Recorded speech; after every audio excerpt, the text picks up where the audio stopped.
ಎಲ್ಲ ಸಮಸ್ಯೆಗಳಿಗೂ ಪರಿಹಾರ ಆಗುವಂತಹ ಯಾವುದಾದ್ರೂ ವಿದ್ಯೆ ಇದೆಯಾ ಅಂತ ನನ್ನ ಕೇಳಿದ್ರೆ ನಾನು ಹೇಳೋದು ಒಂದು ವಿದ್ಯೆ ಇದೆ. ಆ ವಿದ್ಯೆ ಯಾವುದು ಅಂದ್ರೆ ಆಧ್ಯಾತ್ಮ.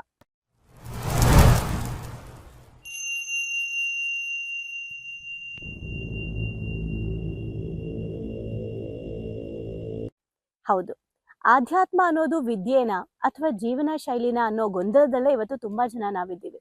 ಆದ್ರೆ ಈ ಗೊಂದಲಗಳಿಂದ ನಿಮಗೆ ಉತ್ತರ ಸಿಗೋದಕ್ಕೆ, ಸ್ಪಷ್ಟತೆ ಸಿಗೋದಕ್ಕೆ, ಬರೀ ನಿಮಗೆ ಆಧ್ಯಾತ್ಮದ ಬಗ್ಗೆ ಸ್ಪಷ್ಟತೆ ಸಿಗೋದು ಮಾತ್ರ ಅಲ್ಲದೆ ಯಾವ ಸಾಧನೆಗಳನ್ನ ಮಾಡಬೇಕು, ಹಂತ ಹಂತವಾಗಿ ಹೇಗೆ ನಾವು ಆಧ್ಯಾತ್ಮದ ಅಭ್ಯಾಸಗಳನ್ನ ರೂಢಿಸ್ಕೋಬೇಕು, ನಮ್ಮ ಬದುಕಿನ ಶೈಲಿಯಲ್ಲಿ ದಿನನಿತ್ಯದ ನಮ್ಮ ಡೈಲಿ ರೊಟೀನಲ್ಲೂ ಕೂಡ ಯಾವ ರೀತಿ ನಾವು ಆಧ್ಯಾತ್ಮವನ್ನ ಅಳವಡಿಸ್ಕೋಬೇಕು ಅನ್ನೋದ್ರ ಬಗ್ಗೆ ಯಾರಿಗೆಲ್ಲ ತಿಳ್ಕೋಬೇಕು ಅನ್ನೋ ಆಸಕ್ತಿ ಇದೆ ಅವರಿಗೋಸ್ಕರ ಭಾವನೆಗಳಿಗೊಂದು ಶಾಲೆಯಲ್ಲಿ ನಮ್ಮ ಆಧ್ಯಾತ್ಮದ ತರಬೇತಿ ಶುರುವಾಗ್ತಾ ಇದೆ.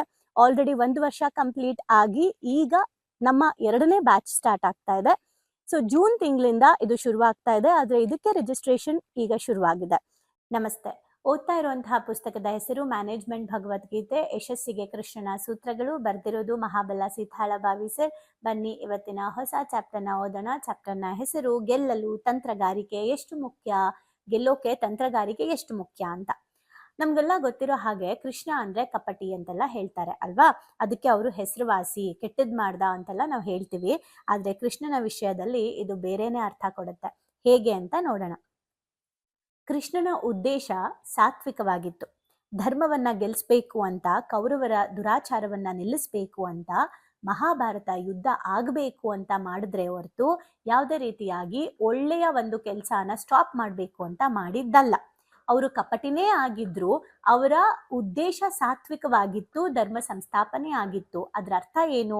ನಾವು ನಮ್ಮ ಲೈಫಲ್ಲಿ ಕೆಲವೊಂದು ಟೈಮು ಕೆಟ್ಟ ನಿರ್ಧಾರ ತಗೊಂತೀವಿ ಅಂದ್ರೂ ಕೂಡ ಅದು ಒಳ್ಳೇದೇ ಆಗಿದ್ರೆ ಅಂಡ್ ಇನ್ನೊಬ್ರಿಗೆ ಒಳ್ಳೇದಾಗುತ್ತೆ ಅನ್ನೋದಾಗಿದ್ರೆ, ಅದು ಧರ್ಮ ಸಂಸ್ಥಾಪನೆಗೆ ಅನ್ನೋದಾಗಿದ್ರೆ, ಸಮ್ಟೈಮ್ಸ್ ನಾವು ಕೂಡ ಕೆಟ್ಟದ್ದನ್ನ ನಿರ್ಧಾರ ತಗೊಂಡಾಗ ಅದನ್ನ ಅಕ್ಸೆಪ್ಟ್ ಮಾಡ್ಕೋಬೇಕು. ನೆನ್ಪಿಟ್ಕೊಳ್ಳಿ, ಅದು ನಿಮ್ಗೆ ಸಾತ್ವಿಕ ನಿರ್ಧಾರ ಆಗಿರ್ಬೇಕು, ಉದ್ದೇಶ ಸಾತ್ವಿಕ ಆಗಿರ್ಬೇಕು. ಅವಾಗ ಸಮ್ಟೈಮ್ಸ್ ಕೆಟ್ಟ ನಿರ್ಧಾರ ಇನ್ ದ ಸೆನ್ಸ್, ಈಗ ಸುಳ್ಳು ಹೇಳೋದಾಗಿರ್ಬೋದು. ಅದಕ್ಕೆ ಏನು ಸುಳ್ಳುಗೂ ಒಂದು ಹೇಳ್ತಾರೆ ಗೊತ್ತಾ, ಅಪ್ರಿಯವಾದ ಸತ್ಯವನ್ನ ಹೇಳಬೇಡ ಅಂತ ಕೃಷ್ಣನೇ ಹೇಳಿದ್ದಾರೆ. ಅಂದ್ರೆ ಇನ್ನೊಬ್ಬರ ಜೀವನವನ್ನ ಹಾಳು ಮಾಡುವಂತಹ ಸತ್ಯವನ್ನ ಹೇಳ್ಬೇಡ. ಬೇಕಾದ್ರೆ ಆ ಟೈಮಲ್ಲಿ ನೀನ್ ಸುಳ್ಳು ಹೇಳ್ಬಿಡು, ತೊಂದ್ರೆ ಇಲ್ಲ. ಆದ್ರೆ ನಾನು ಯಾವಾಗ್ಲೂ ಸತ್ಯನೇ ಹೇಳ್ತೀನಿ ಅನ್ಬಿಟ್ಟು ಇನ್ನೊಬ್ರಿಗೆ ನೋವಾಗುವಂತಹ ಒಂದು ಸುಳ್ಳು ಏನು ಸತ್ಯವನ್ನ ಹೇಳಕ್ ಹೋಗ್ಬೇಡ ಅಂತ ಹೇಳ್ತಾರೆ. ಅಪ್ರಿಯವಾದ ಸತ್ಯವನ್ನ ಹೇಳ್ಬೇಡ, ಇನ್ನೊಬ್ರಿಗೆ ನೋವಾಗುವಂತ ಸತ್ಯ ಬೇಕಾದ್ರೆ ಹೇಳ್ದೇ ಇದ್ರು ಒಳ್ಳೇದೆ ಅಂತ. ಅಂದ್ರೆ ನಾವು ಸುಳ್ಳು ಹೇಳೋದಾಗಿರ್ಬೋದು, ಅಥವಾ ಏನೋ ಒಂದು ಕೆಲಸ ಮಾಡ್ತಾ ಇರ್ತೀವಿ, ಅದನ್ನ ಮುಕ್ತವಾಗಿ ಹೇಳ್ಕೊಳಕ್ ಆಗ್ತಾ ಇರಲ್ಲ, ಏನೇ ಆಗಿರ್ಬೋದು, ನಿಮ್ಮ ಉದ್ದೇಶ ಸ್ಪಷ್ಟವಾಗಿದ್ರೆ, ಸಾತ್ವಿಕವಾಗಿದ್ರೆ ನಿಮ್ಮ ಉದ್ದೇಶ, ನಿಮ್ಮ ಆ ನಿರ್ಧಾರನೂ ಸರಿಯಾಗಿರುತ್ತೆ ಅನ್ನೋದನ್ನ ಅರ್ಥ ಮಾಡ್ಕೊಳ್ಳಿ. ಆಯ್ತಾ? ಎಲ್ಲ ನಿಜ ಹೇಳ್ಬೇಕು ಅಂತ ಹೇಳಿ, ಎಲ್ಲಾರ ಬಗ್ಗೆನೂ ನಿಜ ಹೇಳ್ಬೇಕು ಅಂತ ಹೇಳಿ ಹೇಳೋದಲ್ಲ. ಉದ್ದೇಶ ಸ್ಪಷ್ಟವಾಗಿ ಇರಬೇಕು. ಓಕೆ. ಸ್ವಾರ್ಥ ಸಾಧನೆ ಉದ್ದೇಶ ಆಗಿದ್ರೆ ಇಲ್ಲಿ ಒಳ್ಳೇದು ಕೆಟ್ಟದ್ದು ಅನ್ನೋದು ಬರೋದೇ ಇಲ್ಲ. ನೆನ್ಪಿಟ್ಕೊಳ್ಳಿ, ಸ್ವಾರ್ಥ ಸಾಧನೆ ಆಗಿದ್ರೆ ಅಲ್ಲಿ ಒಳ್ಳೇದು ಕೆಟ್ಟದ್ದು ನೋಡ್ಬೇಕು. ಬಟ್ ಸ್ವಾರ್ಥ ಸಾಧನೆ ಉದ್ದೇಶ ಅಲ್ಲದೆ ಇದ್ರೆ ಒಳ್ಳೇದು ಕೆಟ್ಟದ್ದು ಅನ್ನೋದು ಬರೋದೇ ಇಲ್ಲ.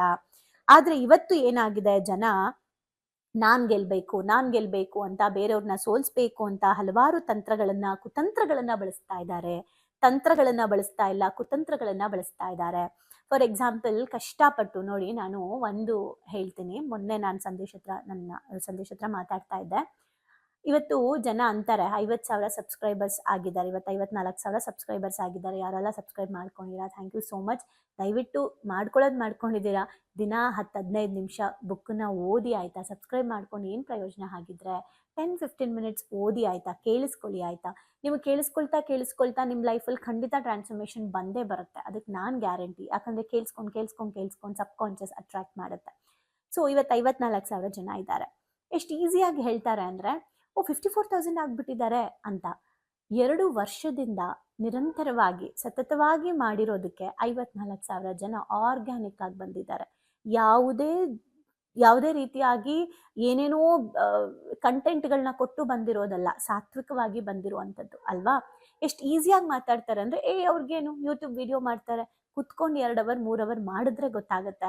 ಬುಕ್ ಓದೋದಕ್ಕೆ ಎಷ್ಟು ಟೈಮ್ ಕೊಡಬೇಕು, ಮಾಡೋದಕ್ಕೆ ಎಷ್ಟು ಟೈಮ್ ಕೊಡಬೇಕು, ಎಡಿಟ್ ಮಾಡಬೇಕು, ಅದನ್ನ ಅವತ್ತೇ ಪೋಸ್ಟ್ ಮಾಡಬೇಕು. ನಾವು ಮನೆ ಕೆಲಸಗಳಿರುತ್ತೆ, ಬೇರೆ ಕ್ಲಾಸ್ಗಳಿರುತ್ತೆ, ನಾನು ಬೇರೆ ಕೆಲಸಗಳು ಮಾಡ್ತಾ ಇರ್ತೀನಿ. ಏನು ಟ್ರಾವೆಲ್ ಮಾಡೋದು ತುಂಬ ಇರುತ್ತೆ. ಇದೆಲ್ಲದ್ರ ಮಧ್ಯ ಅದನ್ನ ಮಾಡಬೇಕು ಅಂತ ಅಂದರೆ ಅದು ನಮಗೆ ಮಾತ್ರ ಗೊತ್ತಿರುತ್ತೆ. ಆದರೆ ನಾವು ಬೆಳೀತಾ ಬೆಳೀತಾ ಬೆಳೀತಾ ಕೆಲವ್ರು ಏನು ಮಾಡ್ತಾರೆ ಅಂದರೆ ಕುತಂತ್ರಗಳು ಸ್ಟಾರ್ಟ್ ಆಗುತ್ತೆ. ಓ, ಹೇಗಾದರೂ ಮಾಡಿ ಇದ್ರಲ್ಲಿ ಏನೋ ಲೂಪ್ ಹುಡುಕ್ಬಿಟ್ಟು ಇದನ್ನ ಹಾಳು ಮಾಡಬೇಕು ಅಂತ ಅಲ್ವಾ. ಕೆಲವ್ರದ್ದು ಕೇಳ್ಪಟ್ಟೆ ನಾನು, ಇರಲಿ ಅವನ ಪಾದಕ್ಕೆ ಹಾಕಿ ಮುಂದಕ್ಕೆ ಹೋಗ್ತಾ ಇರೋದಷ್ಟೇ ನಂಗೆ ಗೊತ್ತಿರೋದು.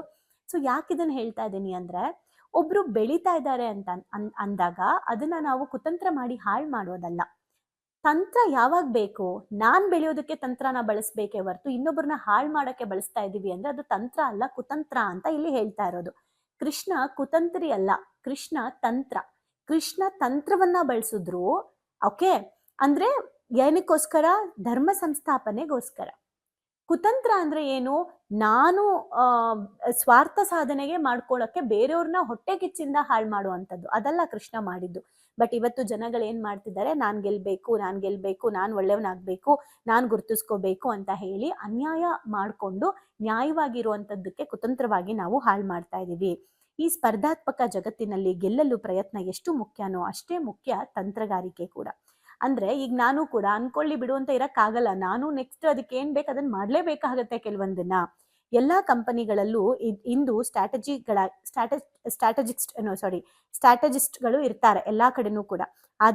ಅವರ ಕೆಲಸ ಏನಂದ್ರೆ, ಹೇಗೆ ಬೇರೆ ಬೇರೆ ಕಂಪ್ನಿಗಳು ಅವ್ರ ಮೇಲೆ ತಪ್ಪು ಮಾಡ್ತಾ ಇದೆ, ಏನಾದ್ರು ಅಟ್ಯಾಕ್ ಮಾಡೋ ತರ ಇದೆಯಾ, ಅದೆಲ್ಲ ಅವ್ರು ಚೆಕ್ ಮಾಡ್ಕೊಂಡು ಅವರು ತಂತ್ರಗಳನ್ನ ಮಾಡ್ತಾ ಇರ್ಬೇಕು. ಸುಮ್ನೆ ಕುತ್ಕೊಳ್ಳಕ್ ಆಗಲ್ಲ. ಅದನ್ನ ನಾವು ನಮ್ಮ ಲೈಫಲ್ಲಿ ಕಲ್ತ್ಕೋಬೇಕಾಗಿದೆ. ಇದನ್ನೇ ಕೃಷ್ಣ ಮಾಡಿ ನಮ್ಗೆ ಅವತ್ತೇ ತೋರಿಸ್ಕೊಟ್ರು. ಸೊ ಆಲ್ರೆಡಿ ಪ್ರಿಪೇರ್ ಆಗ್ತಾ ಇದ್ರು. ಏನೋ ಕೌರವರು ಇವ್ರಿಗೆ ಏನೇನೆಲ್ಲ ಮಾಡಕ್ ಹೋಗ್ತಾ ಇದ್ರು ಅದೆಲ್ಲ ಕೃಷ್ಣ ಆಲ್ರೆಡಿ ಅದಕ್ಕೆ ವಾಪಸ್ ತಂತ್ರಗಳನ್ನ ರೆಡಿ ಮಾಡ್ತಾ ಇದ್ರು, ಸುಮ್ಮನೆ ಕುತ್ಕೊಂಡಿರ್ಲಿಲ್ಲ ಅಂತ. ಯುದ್ಧದಿಂದ ವಿಮುಖನಾದ ಅರ್ಜುನನನ್ನು ಮತ್ತೆ ಯುದ್ಧಕ್ಕೆ ತೊಡಗಿಸುವಲ್ಲಿ ಕೃಷ್ಣನ ಪ್ರಯತ್ನವು, ತಂತ್ರಗಳು ಏಕಕಾಲದಲ್ಲಿ ಕೆಲಸ ಮಾಡ್ತು. 18 ದಿನಗಳ ಸತತ ಗೀತೋಪದೇಶ ಕೃಷ್ಣನ ಪ್ರಯತ್ನವಾದರೆ, ಗೀತೆಯಲ್ಲಿ ಅವನು ಹೇಳಿದ ಸಂಗತಿಗಳು ಅರ್ಜುನನ ಮನವೊಲಿಕೆಯ ತಂತ್ರಗಳಾಗಿದೆ. ಶಕ್ತಿಗಿಂತ ಯುಕ್ತಿ ಮೇಲು ಎಂಬ ಮಾತಿದೆ. ಶಕ್ತಿ ಎಂಬುದು ಪ್ರಯತ್ನದ ಸಂಕೇತ. ಶಕ್ತಿ ಅನ್ನೋದು ಪ್ರಯತ್ನದ ಸಂಕೇತ. ಯುಕ್ತಿ ಎಂಬುದು ತಂತ್ರಗಾರಿಕೆಯ ಸಂಕೇತ. ಸೊ ಒಂದು ದೈಹಿಕ, ಮತ್ತೊಂದು ಬೌದ್ಧಿಕ. ಕೃಷ್ಣ ದೈಹಿಕವಾಗಿಯೂ ಬಲಾಢ್ಯವಾಗಿದ್ರು, ಬೌದ್ಧಿಕವಾಗಿಯೂ ಬಲಾಢ್ಯವಾಗಿದ್ರು. ಆದರೆ ದೈಹಿಕ ಶ್ರಮ ವ್ಯರ್ಥವಾದರೆ ಅದನ್ನು ಮರುಪುರಾಣ ಮಾಡಿಕೊಳ್ಳಲು ಸಮಯ ಹಿಡಿಯುತ್ತದೆ. ಬೌದ್ಧಿಕ ಶ್ರಮ ವ್ಯರ್ಥವಾದರೆ ಮರುಕ್ಷಣದಲ್ಲೇ ಮರಳಿ ಯತ್ನ ಮಾಡಬಹುದು. ದೈಹಿಕವಾಗಿ ನಾವು ಮಾಡಲ್ಲ ಅಂತ ಕುತ್ಕೊಂಡ್ಬಿಟ್ರೆ, ಬಾಡಿ ಸಪೋರ್ಟ್ ಮಾಡ್ಲಿಲ್ಲ ಅಂದ್ರೆ ಅದಕ್ಕೆ ತುಂಬಾ ಟೈಮ್ ಬೇಕು ಅದನ್ನ ಎಬ್ಬಿಸಕ್ಕೆ. ಆದ್ರೆ ಫಾರ್ ಎಕ್ಸಾಂಪಲ್ ನಮ್ಗೆ ಬುದ್ಧಿ ಏನಾದ್ರೂ ತಪ್ಪಾಯ್ತು ಅಂತ ಅನ್ಸಿದ್ರೆ, ಈಗ ಎಕ್ಸಾಂಪಲ್ ರೋಡಲ್ಲಿ ಹೋಗ್ತಾ ಇರ್ತೀವಪ್ಪ, ರಾಂಗ್ ರೂಟ್ಗೆ ಹೋಗ್ಬಿಡ್ತೀವಿ. ಇದು ರಾಂಗ್ ರೂಟ್ ಅನ್ನಿಸ್ತಿದೆ, ಓಕೆ ಸ್ಟಾಪ್ ಮಾಡಿ, ಯೂ ಟರ್ನ್ ತಗೋ, ಬೇರೆ ಕಡೆ ಹೋಗು ಅಂತ ಇಮಿಡಿಯೇಟ್ ಬುದ್ಧಿ ನಮಗೆ ಕಾಶನ್ ಕೊಡುತ್ತೆ. ಆದ್ರೆ ಬಾಡಿ ಒಂದ್ಸಲ ಸೋತೋಗ್ಬಿಟ್ರೆ ಅದನ್ನ ಎಬ್ಬಿಸೋದು ಕಷ್ಟ ಆಗುತ್ತೆ. ಹಾಗಾಗಿ ಮೈಂಡ್ ಅಂಡ್ ಬಾಡಿ ಎರಡು ಬ್ಯಾಲೆನ್ಸ್ಡ್ ಆಗಿ ಕರೆಕ್ಟ್ ಆಗಿ ಇರಬೇಕು ಅನ್ನೋದನ್ನ ಇಲ್ಲಿ ಕೃಷ್ಣ ಹೇಳಿರುವಂತದ್ದು. ಸೊ ಅದೇ ತರನೇ ಅದರಿಂದನೇ ಪ್ರಜ್ಞರ ಇಲ್ಲೇನ್ ಹೇಳ್ತಿದ್ದಾರೆ ಅಂದ್ರೆ, ಪ್ರಜ್ಞರು ದೇಹಕ್ಕಿಂತ ಹೆಚ್ಚಾಗಿ ಬುದ್ಧಿವಂತಿಕೆಯನ್ನ ಬಳಸ್ತಾರೆ. ಯಾರು ಜಗತ್ತಿನಲ್ಲಿ ಇವತ್ತು ತುಂಬಾನೇ ದೊಡ್ಡ ಹೆಸರು ಮಾಡಿದ್ದಾರೆ, ಅಭಿವೃದ್ಧಿ ಹೊಂದಿದ್ದಾರೆ, ಅವರೆಲ್ಲರೂ ಅವ್ರ ದೇಹಕ್ಕಿಂತ ಜಾಸ್ತಿ ಬುದ್ಧಿನ ಬಳಸಿದ್ದಾರೆ. ಮನುಷ್ಯ ಇವತ್ತು ಅನಾಗರಿಕನಾಗಿದ್ದ ಸಮಯದಲ್ಲಿ ಮಾತ್ರ ದೇಹ ಶ್ರಮಕ್ಕೆ ಹೆಚ್ಚು ಪ್ರಾಮುಖ್ಯತೆ ಕೊಡ್ತಾ ಇದ್ರು. ಅವಾಗೆಲ್ಲ ಬುದ್ಧಿನ ಜಾಸ್ತಿ ಉಪಯೋಗಿಸ್ತಿರ್ಲಿಲ್ಲ, ಅವಾಗ ಬರೀ ದೇಹ ಜಾಸ್ತಿ ಯೂಸ್ ಮಾಡ್ತಾ ಇದ್ರು. ಬಟ್ ಇವತ್ತು ಜನಗಳು ಹೆಚ್ಚು ಬುದ್ಧಿ ಉಪಯೋಗಿಸಕ್ಕೆ ಸ್ಟಾರ್ಟ್ ಮಾಡಿದ್ದಾರೆ. ಅಂಡ್ ಯಾರು ಬುದ್ಧಿ ಉಪಯೋಗಿಸ್ತಿದ್ದಾರೆ ಅವರಷ್ಟೇ ಅಭಿವೃದ್ಧಿ ಆಗ್ತಾ ಇದ್ದಾರೆ. ಬರೀ ದೇಹ ಉಪಯೋಗಿಸ್ಕೊಳ್ತಾ ಇರೋರು ಅಲ್ಲೇ ಇದ್ದಾರೆ. ದೇಹ ಪ್ಲಸ್ ಬುದ್ಧಿ ಎರಡೂನು ಇರೋರು. ನಾ ಹೇಳ್ತೀನಲ್ಲ, ಜ್ಞಾನ ಪ್ಲಸ್ ಭಕ್ತಿ ಎರಡೂ ಇರಬೇಕು ಅಂತ. ಹಂಗೆ ದೇಹ ಪ್ಲಸ್ ಬುದ್ಧಿ ಎರಡನ್ನೂ ಸರಿಯಾಗಿ ಬಳಸ್ಕೊಳ್ತಾ ಇರೋರು ಮಾತ್ರ ಇವತ್ತು ಅಭಿವೃದ್ಧಿ ಹೊಂದಿದ್ದಾರೆ. ಇದನ್ನೇ ಕೃಷ್ಣ ಅವತ್ತು ಮಾಡಿ ತೋರಿಸಿದ್ದು, ಬುದ್ಧಿಯಲ್ಲೂ ಶಕ್ತಿಯಲ್ಲೂ. ಓಕೆ, ಅಂದ್ರೆ ದೈಹಿಕವಾಗೂ ಕೂಡ ಅವ್ರು ತೋರಿಸಿದ್ರು. ಇದನ್ನ ನಾವು ಹೇಗೆ ನೋಡ್ಬೇಕು ಅಂತ ಅಂದ್ರೆ, ಕೃಷ್ಣನ ತಂತ್ರಗಾರಿಕೆಗೆ ಹೆಚ್ಚು ಒತ್ತು ಕೊಟ್ಟಿದ್ದು ಇದೇ ಕಾರಣಕ್ಕೆ. ಪಾಂಡವರ ಸೇನೆ ಚಿಕ್ಕದು, ಕೌರವರ ಸೇನೆ ದೊಡ್ಡದ್ದು. ಪೂರ್ತಿ ಮುಖಾಮುಖಿ ಯುದ್ಧವನ್ನೇ ಮಾಡಿದ್ರೆ ಪ್ರಬಲ ಕೌರವರ ಸೇನೆ ಎದುರು ಪಾಂಡವರ ಸೇನೆ ಖಂಡಿತ ಮುಳುಗೋಗುತ್ತೆ. ಆದ್ರೆ ಜಾಣತನವನ್ನು ಬಳಸೋದ್ರಿಂದ, ಅದು ತನ್ನ ಬಳಿ ಬೇಕಾದಷ್ಟೇ ಜಾಣತನವನ್ನು ಬಳಸೋದಾದ್ರೆ ಮಾತ್ರನೇ ಆ ಯುದ್ಧನ ಸೋಲ್ಸೋಕೆ ಸಾಧ್ಯ. ಅವ್ರನ್ನ ಸೋಲ್ಸಿ ನಾವು ಗೆಲ್ಲೋಕೆ ಸಾಧ್ಯ ಅಂತ ಕೃಷ್ಣನ್ ಗೊತ್ತಿತ್ತು. ಬರೀ ದೇಹ ಇಟ್ಕೊಂಡು ಹೋಗಿದ್ರೆ ಫೈಟ್ ಮಾಡಿ ಹೇಗಿದ್ರು ನಾವು ಸೋಲ್ತೀವಿ ಅಂತ ಕೃಷ್ಣನ್ ಗೊತ್ತಿತ್ತು. ಅದಕ್ಕೆ ಬುದ್ಧಿಯನ್ನ ಉಪಯೋಗಿಸಿದ್ರು. ಅದು ಖರ್ಚಾಗುವ ಪ್ರಶ್ನೆಯೇ ಇಲ್ಲ. ಬುದ್ಧಿ ಖರ್ಚಾಗಲ್ಲ. ದೇಹಕ್ಕೆ ಸುಸ್ತಾಗ್ಬೋದು, ಬುದ್ಧಿಗೆ ಸುಸ್ತಾಗಲ್ಲ. ಹೌದಾ? ಅದಕ್ಕೆ ಓವರ್ ಥಿಂಕ್ ಮಾಡಿ ಮಾಡಿ ಮಾಡಿ ಮಾಡಿ ಮ್ಯಾಮ್ ಸುಸ್ತಾಯ್ತು ಅಂತೀವಿ. ದೇಹಕ್ಕೆ ಸುಸ್ತಾಗತ್ತೆ, ಬುದ್ಧಿಗೆ ಸುಸ್ತಾಗಲ್ಲ. ಸೊ ಇಲ್ಲಿ ತಂತ್ರಗಾರಿಕೆಗೆ ಏನು ಕೃಷ್ಣ ಶರಣಾದ್ರು. ಇದಕ್ಕೆ ಸಾಕಷ್ಟು ಉದಾಹರಣೆಗಳನ್ನ ನಾವು ಕೊಡ್ಬೋದು. ಎಕ್ಸಾಂಪಲ್, ಭೀಷ್ಮಾಚಾರ್ಯರನ್ನ ಯುದ್ಧದಲ್ಲಿ ಸೋಲ್ಸೋಕೆ ಯಾರಿಂದಲೂ ಸಾಧ್ಯ ಇರ್ತಾ ಇರ್ಲಿಲ್ಲ. ತನ್ನೆದುರು ಬಂದು ನಿಂತವರನ್ನೆಲ್ಲ ಅವರು ಖಂಡಿತ ಸದೆ ಬಿಡ್ತಾ ಇದ್ರು. ಮೇಲಾಗಿ ಅವನು ಕೌರವರು ಪಾಂಡವರು ಸಮಾನವಾಗಿ ಗೌರವಿಸ್ತಾ ಇದ್ರು. ಅಂದ್ರೆ ಕೌರವರು ಮತ್ತೆ ಪಾಂಡವರು ಅವ್ರನ್ನ ಸಮಾನವಾಗಿ ಗೌರವಿಸ್ತಾ ಇದ್ರು. ಒಟ್ಟು ಕುಟುಂಬದ ವಯೋವೃದ್ಧ ಯಜಮಾನ ಕೌರವರ ಪರ ವಹಿಸಿದ್ದೇನೆಂಬ ಮಾತ್ರಕ್ಕೆ ಅವನನ್ನು ಪಾಂಡವರು ಕನಿಷ್ಠವಾಗಿ ನೋಡಕ್ ಸಾಧ್ಯ ಇಲ್ಲ. ಭೀಷ್ಮಾಚಾರ್ಯರು ಕೌರವರ ಕಡೆ ಇದ್ದಾರೆ ಅಂತ ಪಾಂಡವರು ಭೀಷ್ಮಾಚಾರ್ಯರನ್ನ ಕೇವಲವಾಗಿ ನೋಡ್ತಾ ಇರ್ಲಿಲ್ಲ. ಯಾಕಂದ್ರೆ ಅವ್ರ ಮೇಲೆ ಅಷ್ಟು ಗೌರವ ಇತ್ತು. ಮನಸ್ಸು ಮಾಡಿದ್ರೆ ಕೃಷ್ಣನೇ ಅವರನ್ನು ಯುದ್ಧದಿಂದ ದೂರ ಇಡ್ಬೋದಿತ್ತು. ಆದ್ರೆ ಕೃಷ್ಣ ಭಗವಂತ ಅಂತ ಪೂಜಿಸೋದು ಮಾತ್ರ ಅಲ್ಲ, ಅವರು ಏನ್ ಹೇಳ್ತಾರೆ, ಫೀಲ್ಡ್ಗೆ ಇಳಿಯಕ್ಕೆ ರೆಡಿ ಆಗಿದ್ರು. ಧರ್ಮರಾಯ ರಾಜಸೂಯ ಯಾಗ ಮಾಡಿದಾಗ ಅಲ್ಲಿ ನೆರೆದಿದ್ದ ಅತಿಥಿಗಳಲ್ಲಿ ಕೃಷ್ಣನೇ ಅಗ್ರಗಣ್ಯನಾಗಿದ್ರು. ಅಂದ್ರೆ ಕೃಷ್ಣ ಆಲ್ರೆಡಿ ದೇವ್ರು. ರಾಜಸೂಯ ಯಾಗ ಮಾಡಿದಾಗ ಕೃಷ್ಣ ಅಲ್ಲಿ ಅಗ್ರಗಣ್ಯ ಆಗಿದ್ರು. ಅಂದ್ರೆ ಪೂಜೆಗೆ ಅರ್ಹರು ಕೃಷ್ಣ. ಅವರೇ ಮೊದಲು ಪೂಜೆ ಅವನಿಗೆ ಮೊದಲ ಪೂಜೆ ಸಲ್ಲಿಸ್ಬೇಕು ಅಂತ ಹೇಳಿದ್ದೇ ಭೀಷ್ಮ. ಅಂದ್ರೆ ಭೀಷ್ಮಂಗ್ ಗೊತ್ತಿತ್ತು ಕೃಷ್ಣನ ಶಕ್ತಿ ಅಂಡ್ ಯುಕ್ತಿ. ಆದ್ರೆ ಕೃಷ್ಣ ತಾನು ಪ್ರತ್ಯಕ್ಷವಾಗಿ ಯುದ್ಧದಲ್ಲಿ ತೊಡಗಿಸ್ಕೊಳ್ಳೋದಿಲ್ಲ ಅಂತ ಮೊದಲೇ ಪ್ರತಿಜ್ಞೆ ಮಾಡಿದ್ರು. ಇದು ಭೀಷ್ಮಂಗೇನಾಯ್ತು, ಕೃಷ್ಣ ಎಂಟ್ರಿ ಆಗಲ್ಲ ಅಂದ್ರೆ ಓಕೆ, ನಾನು ಪ್ರತ್ಯಕ್ಷವಾಗಿ ಬರಲ್ಲ ಅಂದ್ರಲ್ಲ, ಭೀಷ್ಮ ಏನ್ ಅನ್ಕೊಂಡ್ರು, ಓಕೆ ಇವ್ರು ಎಂಟ್ರಿ ಆಗಲ್ಲ ಅಂತ. ಪ್ರತ್ಯಕ್ಷವಾಗಿ ಬರಲ್ಲ ಅಂದಿದ್ರು ಕೃಷ್ಣ. ಆಯ್ತಾ, ಭೀಷ್ಮನನ್ನು ಅವನು ಉಪಾಯವಾಗಿ ಮಣಿಸಬೇಕಿತ್ತು. ಅದಕ್ಕೆ ಅವರು ನಾನು ಬರಲ್ಲ ಅಂತ ಫಸ್ಟೇ ಹೇಳ್ಬಿಟ್ಟಿದ್ರು. ಸೊ ಭೀಷ್ಮ ಆರಾಮಾಗ್ಬಿಟ್ಟಿದ್ರು, ಕೃಷ್ಣ ಇಲ್ವಲ್ಲ ಹೇಗಿದ್ರು ಅಂತ. ಅದಕ್ಕಾಗಿ ಅವನು ಭೀಷ್ಮ ಹಾಗೂ ಅರ್ಜುನನ ನಡುವೆ ಯುದ್ಧ ನಡೆಯುವಂತೆ ಮಧ್ಯದಲ್ಲಿ ಶಿಖಂಡಿಯನ್ನು ತಂದ್ರು. ಭೀಷ್ಮರು ಹೇಗೆ ಅಂತ ಅಂದ್ರೆ, ಹೆಣ್ಣು ಮತ್ತೆ ಗಂಡು ಅಲ್ದೇ ಇರೋರ್ ಜೊತೆ ನಾನು ಯುದ್ಧ ಮಾಡಲ್ಲ ಅಂತ ಅವರ ಒಂದು ಪ್ರತಿಜ್ಞೆ ಇತ್ತು. ಭೀಷ್ಮಾಚಾರ್ಯರು ತುಂಬಾ ವೀರಾದಿ ವೀರರಾಗಿದ್ರಿಂದ ಅವ್ರಿಗೆ ಗೊತ್ತಿತ್ತು, ಕೃಷ್ಣಂಗೆ ಗೊತ್ತಿತ್ತು ಅವರು ಬಾಣ ಬಿಡಲ್ಲ ಶಿಖಂಡಿಗೆ ಅಂತ. ಅದಕ್ಕೆ ಅವ್ರು ಏನ್ ಮಾಡಿದ್ರು, ಕೃಷ್ಣ ಶಿಖಂಡಿಯನ್ನ ತಗೊಂಡ್ ಬಂದು ನಿಲ್ಸಿ ಶಿಖಂಡಿನ ಮುಂದೆ ನಿಂತ್ಕೊಂಡು ಬಾಣನ ಬಿಟ್ರು. ಅರ್ಜುನನ್ ಕಡೆಯಿಂದ ಬಾಣದ ಸುರಿಮಳೆನ ಕಳ್ಸಿದ್ರು. ಆಗ ಭೀಷ್ಮ ಶರಮಂಚದ ಮೇಲೆ ಮಲಗ್ಬೇಕಾಯ್ತು. ಪಾಂಡವರಿಗಿದ್ದ ದೊಡ್ಡ ಅಡ್ಡಿ ಯಾರು ಅಂದ್ರೆ ಭೀಷ್ಮಾಚಾರ್ಯರು. ಅದು ನಿವಾರಣೆ ಆಯ್ತು. ಈಗ ನಾವು ನಮ್ಮ ಜೀವನದಲ್ಲಿ ನಮ್ಮ ಲೈಫಲ್ಲಿ ಯಾರು ಭೀಷ್ಮರು, ಆ ಭೀಷ್ಮರು ನಮ್ಮ ಲೈಫಲ್ಲಿ ಯಾರ್ಯಾರು ಅಂತ ಫಸ್ಟ್ ಗುರ್ತಿಸ್ಕೋಬೇಕು. ಗುರ್ತಿಸ್ಕೊಂಡು ಅವರ ಜೊತೆ ಈಗ ನಾನು ಡೈರೆಕ್ಟ್ ಆಗಿ ಯುದ್ಧ ಮಾಡ್ಬೇಕಾ, ಪರೋಕ್ಷವಾಗಿ ಯುದ್ಧ ಮಾಡ್ಬೇಕಾ, ಅವ್ರಿಗೆ ನಾನು ನೆನ್ಪಿಟ್ಕೊಳ್ಳಿ, ಮತ್ತೆ ನೆಗೆಟಿವ್ ಆಗಲ್ಲ, ನೀವು ಒಳ್ಳೆ ರೀತಿಯಲ್ಲಿ ಅಭಿವೃದ್ಧಿ ಆಗ್ಬೇಕು ಅಂದ್ರೆ ಅದಕ್ಕೆ ಅಡ್ಡಿ ಮಾಡ್ತಾ ಇರೋರು ಯಾರಿದ್ದಾರೆ, ಅವ್ರು ಯಾರು, ಅವ್ರನ್ನ ನೀವು ಯಾವ ರೀತಿ ಮಣಿಸ್ಬೋದು, ನಿಮ್ಮ ಬುದ್ಧಿಯ ಮೂಲಕ, ಜಾಣತನದ ಮೂಲಕ ಅವ್ರ ಜೊತೆ ಯಾವ ರೀತಿ ನೀವು ಬೌದ್ಧಿಕವಾಗಿ ಬುದ್ಧಿಯಿಂದ ಯುದ್ಧ ಮಾಡಿ ಗೆಲ್ಬಹುದು ಅನ್ನೋದನ್ನ ಯೋಚನೆ ಮಾಡಿ. ಅಂದ್ರೆ ನಿಮ್ಮ ಮುಂದೆ ಇರೋ ಭೀಷ್ಮರು ನಿಮ್ಮ ಸಮಸ್ಯೆಗಳಾಗಿರ್ಬೋದು, ನಿಮ್ಮ ಜೊತೆಯಲ್ಲಿರೋರಾಗಿರ್ಬೋದು, ಯಾರಾದ್ರೂ ಆಗಿರ್ಲಿ, ಪ್ಯಾನಿಕ್ ಆಗ್ಬೇಡಿ, ಟೆನ್ಷನ್ ಆಗ್ಬೇಡಿ. ಓಕೆ, ನಮ್ಮ ಕಂಪ್ನಿಗೆ ರಾತ್ರಿ 2 ಗಂಟೆಗೆ ಒಂದು ಹುಡುಗಿ ಕಾಲ್ ಮಾಡಿದ್ದಾರೆ, ಯಾವುದೋ ಒಂದು ಇಶ್ಯೂ ಮೇಲೆ ತುಂಬಾ ಪ್ಯಾನಿಕ್ ಆಗಿದ್ದಾರೆ. ನನ್ನ ಪಾಯಿಂಟ್ ಏನ್ ಗೊತ್ತಾ, ಎಂಥದ್ದೇ ಸಂದರ್ಭದಲ್ಲಿ ಪ್ಯಾನಿಕ್ ಆಗಬೇಡಿ, ಕೂತ್ಕೊಳ್ಳಿ, ಅದೇನು ಪ್ರಾಬ್ಲಮ್ ಬರಲಿ, ಕಾಮ್ ಡೌನ್. ನೆಕ್ಸ್ಟ್ ಏನು ಮಾಡಬೇಕು ಯೋಚನೆ ಮಾಡಿ, ಹೇಗೆ ನಾನು ಇದನ್ನು ಓವರ್ಕಮ್ ಮಾಡಬೇಕು, ಯಾವ ಥರ ನಾನು ಡೈರೆಕ್ಟಾಗಿ ಫೈಟ್ ಮಾಡೋಕ್ಕಾಗತ್ತಾ ಅಥವಾ ನಾನು ಬುದ್ಧಿ ಉಪಯೋಗಿಸ್ಬೇಕಾ ಅಂತ ಕೂತ್ಕೊಳ್ಳಿ. ನಿಮ್ಮ ಒಳಗಡೆ ಇರುವಂತಹ ಅಂತರಾತ್ಮ ನಿಮಗೆ ಉತ್ತರ ಕೊಡುತ್ತೆ. ಕೃಷ್ಣ ನಮ್ಮ ಒಳಗಡೆ ಆಲ್ರೆಡಿ ಇದ್ದಾರೆ ಬುದ್ಧಿಯ ಮೂಲಕ. ಸೊ ನಿಮ್ಮ ಲೈಫಲ್ಲಿ ಬಂದಂಥ ಕಷ್ಟಗಳಿಗೆ ಯಾರ್ಯಾರು ನಿಮ್ಮ ಬುದ್ಧಿಯನ್ನು ಉಪಯೋಗಿಸಿ ಅದನ್ನು ಸೊಲ್ಯೂಷನ್ ಮಾಡ್ಕೊಂಡಿದ್ದೀರಾ, ಸಾಲ್ವ್ ಮಾಡ್ಕೊಂಡಿದ್ದೀರಾ ಅಂತ ಶೇರ್ ಮಾಡಿ.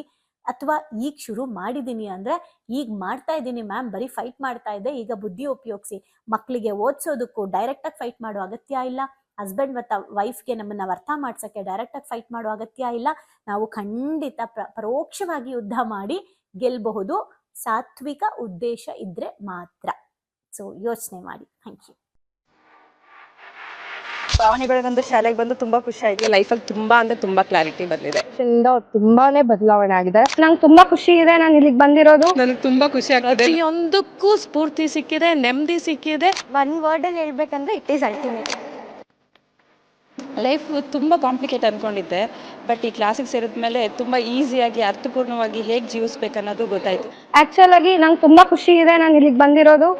ಈ ಒಂದು ವರ್ಕ್ಶಾಪ್ ಬಂದಿರೋ ಉದ್ದೇಶ ಅಂದರೆ ತಾರಾ ಮೇಡಮು ಏನೇ ಕೊಟ್ಟರು ಒಂದು ಅದ್ಭುತವಾಗಿ ಸ್ಪೆಷಲ್ ಆಗಿ ಕೊಡ್ತಾರೆ ಅನ್ನೋ ನಂಬಿಕೆ ಇದೆ. ಈ ಒಂದು ವರ್ಕ್ಶಾಪಲ್ಲಿ ಇನ್ನೂ ಅದ್ಭುತವಾಗಿ ಸಿಗ್ತದೆ ಅಂತ ನಂಬ್ಕೊಂಡು ಬಂದಿದ್ದೀನಿ. ಖಂಡಿತ ಆಗುತ್ತೆ. ಡೈಲಿ ಹೊಸ ಹೊಸ ಟಾಪಿಕ್ ನಾವು ಡೈಲಿ ವೇಟ್ ಮಾಡ್ತಾ ಇರ್ತೀವಿ, ಇವತ್ತೇನು ಹೇಳ್ಕೊಡ್ತಾರೆ, ನಾಳೆ ಏನು ಹೇಳ್ಕೊಡ್ತಾರೆ ಅಂತೇಳಿ. ನಾನು ಎಲ್ಲರಿಗೂ ಹೇಳೋದಷ್ಟೇ, ಅವ್ರು ಕೊಡೋ ಎಲ್ಲ ಟಾಸ್ಕ್ನು ಚೆನ್ನಾಗಿ ಫಾಲೋ ಅಪ್ ಮಾಡಿದರೆ ನಿಮ್ಮ ಜೀವನ ಇನ್ನೂ ತುಂಬ ಚೆನ್ನಾಗಿರುತ್ತೆ. ಎಜುಕೇಶನ್ ಬಂದ್ಮೇಲೆ ನನ್ನ ಲೈಫ್ ಸೇವ್ ಆಯ್ತು ಅಂತಾನೆ ಹೇಳ್ಬೋದು. ಸೊ ಬಹಳನೇ ಖುಷಿ ಇದೆ. ನಮ್ಮನ್ನ ನಾವು ಟ್ರಾನ್ಸ್ಫಾರ್ಮ್ ಮಾಡ್ಕೊಂಡು ಈ ಹ್ಯಾಬಿಟ್ಸ್ ಎಲ್ಲ ನಾವು ಇನ್ಸ್ಟಾಲ್ ಮಾಡ್ಕೊಂಡ್ರೆ ನಮ್ಮ ಲೈಫ್ ಖಂಡಿತವಾಗ್ಲೂ ಸಕ್ಸಸ್ಫುಲ್ ಆಗುತ್ತೆ ಅಂತ ಅಂದ್ಬಿಟ್ಟು. ಸೊ ನಿಮ್ಮ ಲೈಫ್ ಚೇಂಜಿಂಗ್ ಟ್ರಾನ್ಸ್ಫಾರ್ಮೇಶನ್ ಅಂತ ಅಂದ್ರೆ ಇದಕ್ಕೆ ಎಮೋಜಿಮ್ is the most and main ಕಾರಣ ಅಂತಾನೆ ಹೇಳ್ತೀನಿ. ಎಕ್ಸ್ಪ್ರೆಸ್ ಮಾಡ್ಬೇಕಂದ್ರೆ ಒಂದು ವರ್ಡ್ ಅದು ಭಾಳ ಚಿಕ್ಕದಾಗತ್ತೆ. ಅದು ಏನಂತಂದ್ರೆ ಥ್ಯಾಂಕ್ ಯು ಅನ್ನೋಂಥ ವರ್ಡ್ ಮಾತ್ರ ನಾನು ಎಕ್ಸ್ಪ್ರೆಸ್ ಮಾಡ್ಬೋದು. ಒಂದೊಂದು ಸ್ಟೆಪ್ಪಲ್ಲೂ ನಾವು ಚೇಂಜ್ ಆಗ್ತಿದ್ದೀನಿ, ನಾನು ಚೇಂಜ್ ಆಗ್ತಿದ್ದೀನಿ ಅನ್ನೋದು ತುಂಬ ನನಗೆ ಅಳವಡಿಕೆ ಆಗ್ತಿದೆ. ಮತ್ತು ಎಲ್ಲ ಸ್ಕೂಲು ಕಾಲೇಜ್ಗಳಲ್ಲೂ ಇದೊಂದು ಸಬ್ಜೆಕ್ಟ್ ಅಂತ ಇಡಬೇಕು ಮಕ್ಕಳಿಗೆ. ಎಲ್ರಿಗೂ ಯೂಸ್ ಆಗುವಂಥ ಕ್ಲಾಸ್ ಇದು, ಯೂನಿಕ್ ಆಗಿದೆ. ಇಮೋಜಿಮ್ ಟೀಮ್ಗೆ ಥ್ಯಾಂಕ್ ಯು. ಇದೆಲ್ಲ ನಡೆಸ್ತಾ ಇರುವಂಥ ತಾರಾ ಮೇಡಮ್ಗೆ, ಸಂದೇಶ್ ಸರ್ಗೆ, ಜೊತೆಗೆ ಎಮೋಜಿಮ್ ಟೀಮ್ಗೆ thank you so much. So ಯಾರ್ಯಾರೆಲ್ಲ ಸೇರ್ಕೊಂಡಿಲ್ಲ ದಯವಿಟ್ಟು ಸೇರ್ಕೊಳ್ಳಿ. So it is very utilizing. Life long ಯಾರಿಗಾದ್ರೂ ಚಿರಋಣಿಯಾಗಿರ್ತೀವಿ ಅಂದರೆ ಅದು ಸಂದೇಶನ ಮತ್ತು ತಾರಾ. ಸೊ ಬನ್ನಿ ಪಾವನಿಗಳಿಗೊಂದು ಶಾಲೆನ ಎಂಟರ್ ಆಗಿ ಅದನ್ನ ಫೀಲ್ ಮಾಡಿ. ಅಂದ್ರೆ ರಿಕ್ವೆಸ್ಟ್ ಮಾಡ್ಕೊಂತಿದ್ದೀನಿ ನಿಮಗೆ, ಇದರಿಂದ ಲಾಸ್ ಆಗೋದಂತೂ ಏನೂ ಇಲ್ಲ, ಬಟ್ ಲೈಫಲ್ಲಿ ತುಂಬಾನೇ ಪಡ್ಕೊಂತೀನಿ ನಾನು. ಅದಕ್ಕೆ ನಾನು ಶೋರ್ ಗ್ಯಾರಂಟಿ ಕೊಡ್ತೀನಿ ನಾನು. ಎಲ್ಲೋ thank you to Tara ma'am and Sandesh sir. Thank you to whole my ಎಮೋಜಿಮ್. Thank you.